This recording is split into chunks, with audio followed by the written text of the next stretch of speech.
I'm Allison Vandewarker, a life group pastor at North Coast Vista, and I have a confession. I'm really bad at making plants grow. I tend to murder them. So today we're talking about church growth, but before we get there, I kind of want to show you a little bit about me and plant growth.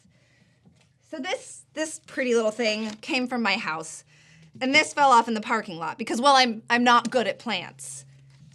This is one from my office, and as we can see, it's not doing well. But plants only take 3 things to grow. They take sunlight, they take good soil, and they take the right amount of water. So if I wanted to master this and have the most beautiful plants ever, I could. There's a formula there, and I could follow it. I just don't have the commitment. And I think a lot of us want to see church growth the same way. We think the right amount of marketing, some really good theology, and a lot of hard work, and our churches are going to explode. But that's not actually how church growth works. So when I say church growth, we are talking about kingdom growth. This is global. This is worldwide. This is the big C church. And North Coast gets to be a part of that.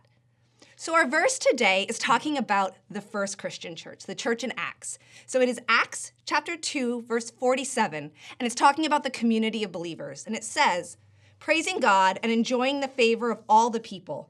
And the Lord added to their number daily those who were being saved. The Lord added to their number. It wasn't them. It was God.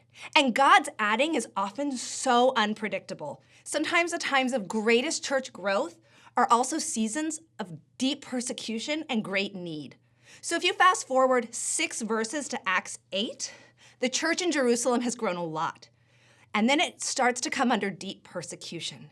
And what is amazing is that God fulfills what Jesus said right before he ascended. Because of this persecution, the church scatters. And suddenly it goes to all Judea, to Samaria, and eventually to the ends of the earth.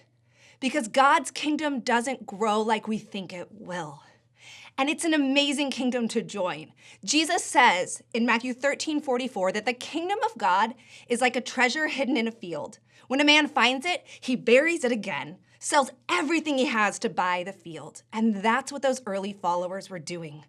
They were risking everything because the church is worth it.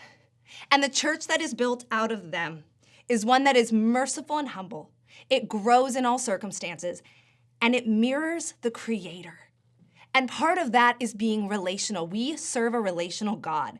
And so when people are saved, they are not just saved into a faith. They are saved into a community. They are saved into a church. And this church is the vessel that God uses to transform the world. We get to be the hands and feet of Jesus. So if God does all the growing, what's our part? Our part is obedience.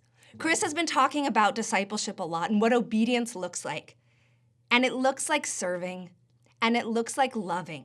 Jesus himself said, you will know they are my disciples by how they love each other. So our part in church growth is just that. We humbly obey what God has called us to.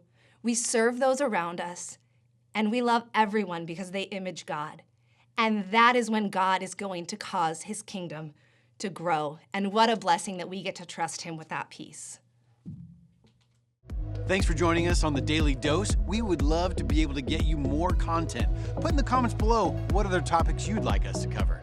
Thanks for joining us. Remember, like and subscribe.